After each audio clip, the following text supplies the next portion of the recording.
Assalamualaikum warahmatullahi wabarakatuh. Perkenalkan, nama saya Noftiara Ulfia dengan NIM 2348201142, kelas 5C Farmasi. Di sini saya akan mempresentasikan materi steroid dan terpenoid pada mata kuliah Kimia Bahan Alam. Baiklah, langsung saja masuk pada materi yang pertama, itu ada steroid. Steroid adalah senyawa bahan alam yang termasuk turunan triterpenoid dan memiliki kerangka dasar berupa siklopentanoperhidrofenantren. Struktur ini terdiri dari 4 cincin karbon yang saling menyatu, yaitu 3 cincin sikloheksana, cincin A, B, dan C, serta cincin siklopentana, yaitu cincin D. Ini adalah gambar struktur dasar steroid yang tersusun atas 4 cincin karbon A, B, C, dan D dengan total 17 atom karbon. Sifat-sifat steroid. Steroid bersifat lipofilik atau nonpolar yang umumnya tidak larut dalam air, larut dalam pelarut organik seperti etanol, kloroform, benzena, dan eter. Memiliki aktivitas biologis tinggi walaupun pada konsentrasi kecil, relatif stabil terhadap panas, dan mudah mengalami oksidasi pada gugus tertentu. Selanjutnya ada biosintesis steroid. Steroid berasal dari triterpenoid. Biosintesis steroid diawali dari asam asetat atau asetil CaOA. Asam asetat diubah melalui jalur asam mevalonat. Asam mevalonat menghasilkan unit isoprena aktif. Unit isoprena mengalami kondensasi membentuk farnesil pirofosfat. Dua molekul farnesil pirofosfat bergabung secara ekor ke ekor membentuk skualen atau triterpenoid. Skualen mengalami oksidasi menjadi 2,3-epoksiskualen. 2,3-epoksiskualen mengalami protonasi gugus epoksi. Terjadi pembukaan cincin epoksida yang diikuti siklisasi berantai. Pada jaringan hewan, siklisasi menghasilkan lanosterol. Pada jaringan tumbuhan, siklisasi menghasilkan sikloartenol. Lanosterol dan sikloartenol selanjutnya mengalami modifikasi struktur membentuk berbagai jenis steroid. Baiklah, masuk ke klasifikasi steroid. Steroid dapat dikelompokkan menjadi beberapa golongan utama berdasarkan struktur dan fungsinya. Yang pertama ada sterol yang merupakan turunan steroid dengan gugus hidroksil pada C3 dan kerangka kolestena. Ini banyak ditemukan pada tumbuhan dan hewan. Contohnya kolesterol, ergosterol, dan fitosterol. Yang kedua ada asam empedu, yaitu asam steroid yang diproduksi di hati dan disimpan dalam empedu, yang berperan dalam emulsifikasi dan pencernaan lemak. Contohnya asam kolat dan asam kenodeoksikolat. Yang ketiga ada hormon kelamin, yaitu steroid yang berperan dalam reproduksi dan perkembangan seksual.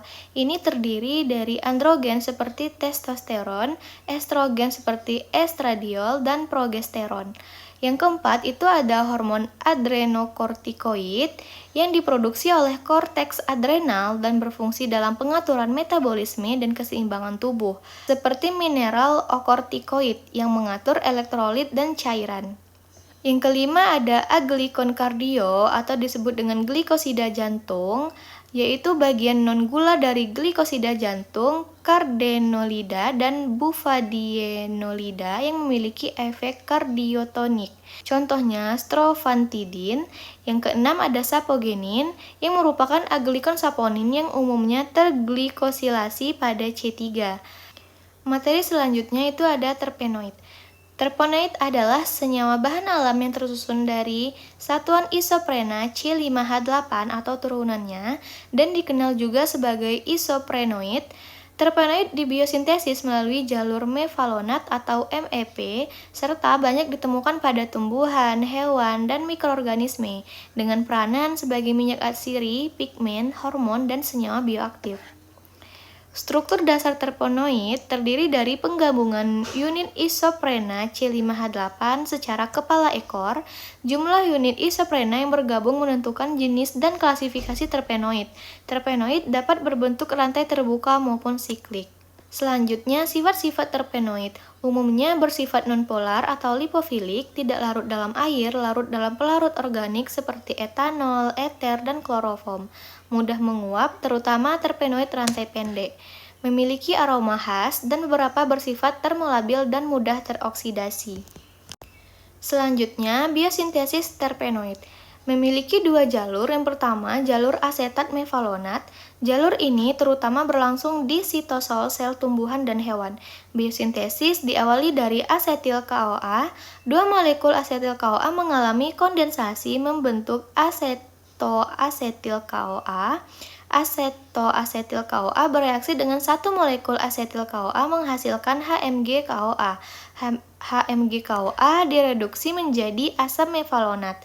Asam mevalonat mengalami fosforilasi dan dekarboksilasi membentuk IPP. Sebagian IPP diisomerisasi menjadi DMAPP. IPP dan DMAPP selanjutnya mengalami kondensasi membentuk prenyl pirofosfat yang menjadi prekursor sebagai terpenoid. Yang kedua itu ada jalur non-mevalonat, MEP atau DOXP. Jalur ini berlangsung di plastida tumbuhan dan bakteri. Biosintesis diawali dari pirufat dan gliseraldehida 3-fosfat. Kedua senyawa tersebut berkondensasi membentuk 1-deoksideselulosa 5-fosfat. DOXP direduksi dan direorganisasi menjadi MEP. MEP mengalami beberapa reaksi enzimatik membentuk IPP dan DMAPP. IPP dan DMAPP selanjutnya digunakan untuk sintesis berbagai terpenoid.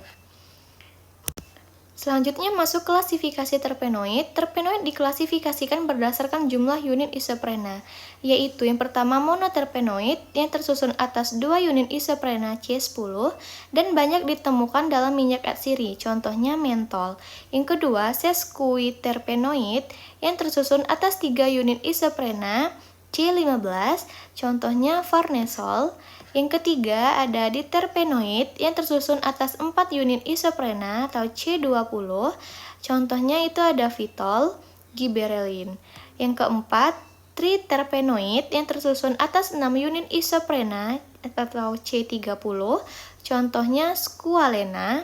Yang kelima itu ada tetraterpenoid yang tersusun atas 8 unit isoprena atau C40, contohnya itu ada beta-karoten, likopen, dan santofil.